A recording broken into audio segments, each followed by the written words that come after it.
Order filled.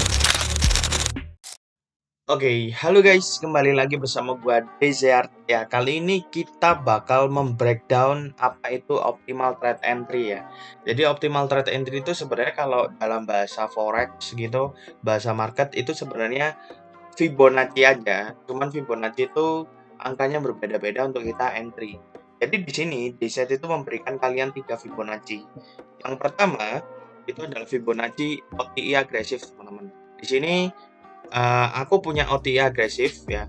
Terus yang kedua itu ada Fibonacci biasa. Yang ketiga itu ada optimal trade entry ya. Jadi kenapa DZ punya 3 Fibonacci dan yang paling powerful itu yang mana? Semua itu powerful teman-teman. Tinggal kalian backtest dan kalian cari aja mana yang bagus untuk kalian entry, mana keunggulan kalian tuh dalam market tuh yang bagus, mana yang enggak yang mana gitu teman-teman ya.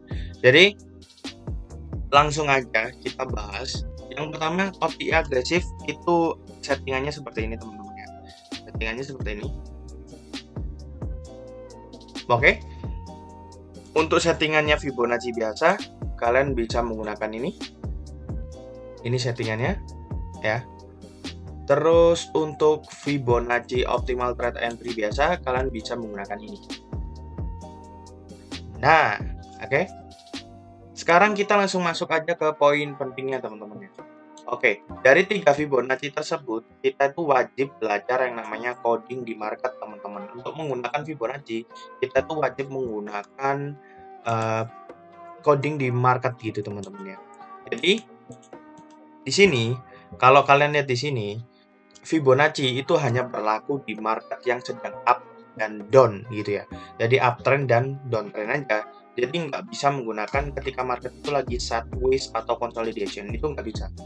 Dan di sini kalau kalian cek ya, kalau di sini kalian cek, ketika market lagi uptrend, kita tuh bisa menarik dari harga yang sedang kosong teman-teman. Maksudnya yang sedang kosong bagaimana?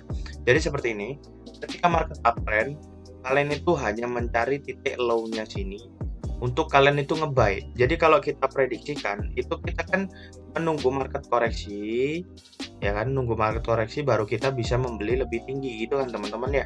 Sama seperti ini, ketika dia sudah menciptakan area low-nya, maka otomatis kita mencari high selanjutnya untuk lebih turun gitu teman-teman ya. Oke. Nah, sekarang bagaimana mas kita untuk menentukan area uptrend dan downtrend itu yang valid atau tidak gitu ya. Jadi gini teman-teman, Fibonacci itu sebenarnya sedikit rumit, sedikit mudah. Itu cuma tergantung dalam pemikiran kita aja bagaimana gitu. Maksudnya itu gini, ketika sedang uptrend ya, kita itu kan mencari area low-nya yang bakal terjadi di market teman-teman ya. Nah, di sini kan otomatis low-nya ada di area sini. Karena apa? Karena psikologi market itu area low tidak mungkin akan pernah di break atau lebih rendah daripada next-nya. Nggak mungkin. Kalau dia lebih rendah low-nya di sini, otomatis marketnya berubah tren yang jadi uptrend menjadi downtrend. Nah, jadinya kita tuh bakal mengambil area sini dan untuk lebih downtrend kita bisa menggunakan areanya di area lebih bawah sedikit di sini. Nah, ini ekspektasi kita seperti ini nih, codingannya seperti ini.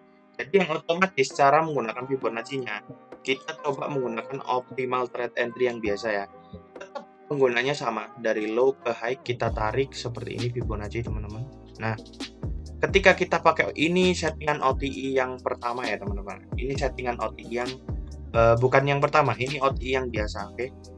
Nah, ini OTI yang biasa, yang di dalamnya ada 0,79 dan 0,7 teman-teman ya. Ini tuh settingan yang ini, optimal trade entry yang biasa. Nah, di dalam optimal trade entry yang biasa ini, kita itu memiliki poin penting untuk entry, yaitu di sini teman-teman, 0,79 dan 0,7. Jadi Fibonacci-nya ada di sini teman-teman. Nah, Fibonacci-nya ada di area sini teman-teman. Ini adalah golden area zone ya teman-teman ya. Kalau kalian nyari berarti ini tuh area golden ya teman-teman. Biasanya ditandain dengan area kuning. Jadi ekspektasi kita market itu bakal naik dulu, naik ke sini. Terus baru di sini kita bisa entry kita bisa langsung entry sell di area sini dengan stop loss itu berada di area high dan TP di area low-nya sini teman-teman ya. Kita bisa dapetin RR sekitar 1/2 sampai 1/3 gitu. Sama seperti halnya ketika lagi nge-buy di sini ya. Kita fokusnya berarti di area 0,7 dengan 0,79-nya tetap sama di area goldennya. Kita bisa nge-buy di sini dan stop loss bisa di area sini teman-teman. Stop loss bisa di area low-nya, di area satunya, lalu TP-nya bisa di area 0-nya. Seperti ini teman-teman ya. Jadi codingannya seperti ini tuh. Ya, jadi ekspektasi ketika market lagi uptrend kita bisa tarik dari low ke high, lalu kita menunggu market masuk ke area zone baru kita itu bisa mengembeli lebih tinggi. Sama seperti ini. Ketika market downtrend kita mencari high dan low terbarunya, lalu market bisa turun dulu mengambil area high-nya, lalu market apa? Turun jauh. Seperti itu teman-teman ya. Jadi ini adalah settingan Fibonacci yang ketiga teman-teman ya. Sekarang kita masuk ke Fibonacci yang kedua ya teman-teman ya. Kalau Fibonacci yang kedua sebenarnya itu simple aja teman-teman, tidak ada rumitnya dalam per Fibonaccian, hampir sama teman-teman. Kalau kalian cek di sini ya, itu settingannya seperti ini. Nah, kan menggunakan Fibonacci yang ketiga. Nah, Fibonacci yang ketiga itu sebenarnya sama aja kayak Fibonacci lainnya teman-teman ya. Jadi di sini cuma yang berbeda dari Fibonacci ketiga itu adalah poinnya ya teman-teman. Jadi poinnya tuh yang berbeda-beda, poin entry-nya.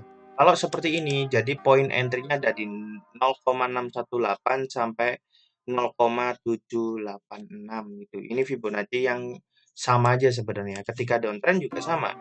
Ketika downtrend, ketika kita pakai Fibo yang ini sama aja teman-teman. Perbedaannya ada di poin entry-nya. Nah, poin entry-nya ada di 0,618 areanya sampai 0,786 kayak gitu. Nah, untuk Fibonacci kita yang pertama yang OTI agresif itu penjelasannya agak sedikit rumit teman-teman ya. Untuk OTI yang agresif itu kita punya yang namanya ini teman-teman. Nih, kita punya OTI agresif. Areanya sedikit lebih maju daripada OTI yang dua ya, OTI-nya lebih agresif teman-teman ya. Jadi di mana mas letaknya itu di 0,5 sampai 0,62. Jadi ini areanya. Jadi 0,5 nih, dan ketika dia lagi downtrend sama halnya kita menggunakan area ini teman-teman. Nih, areanya sedikit turun dia. Nah, areanya sedikit turun nih. Areanya ada di area sini. Berarti kalau kita nge-sell di sini dengan stop loss di sini dan TP di sini kita dapat area 1/1 kayak gitu teman-teman ya. Nah, ini tinggal kalian backtest aja di banyak pair gitu boleh. Ya, kalau kalian pengen belajar bisa kalian belajar di pair. Nah, oke, sekarang aku bakal kasih penjelasan sedikit ya dari 3 pair ini, dari 3 OTI, dari 3 Fibonacci.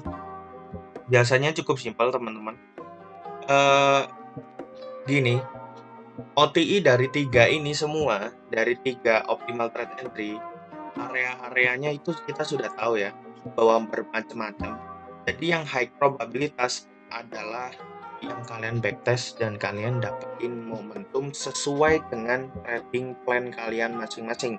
Jadi kalau semisal kalian menggunakan Fibonacci yang tengah yang biasa itu profitable bisa jadi, OTI yang sebelah kanan juga bisa saja, OTI agresif juga bisa saja. Jadi Fibonacci yang gua kasih ini semuanya full breakdown dan itu semuanya tanpa tanpa gua tutup-tutupin. Ini ilmu yang gua kasih dan semuanya ini gua kasih secara gratis gitu teman-teman. Jadi ini metode yang bakal kalian bisa gunakan dan bisa digunakan di banyak sekali pair gitu teman-teman ya.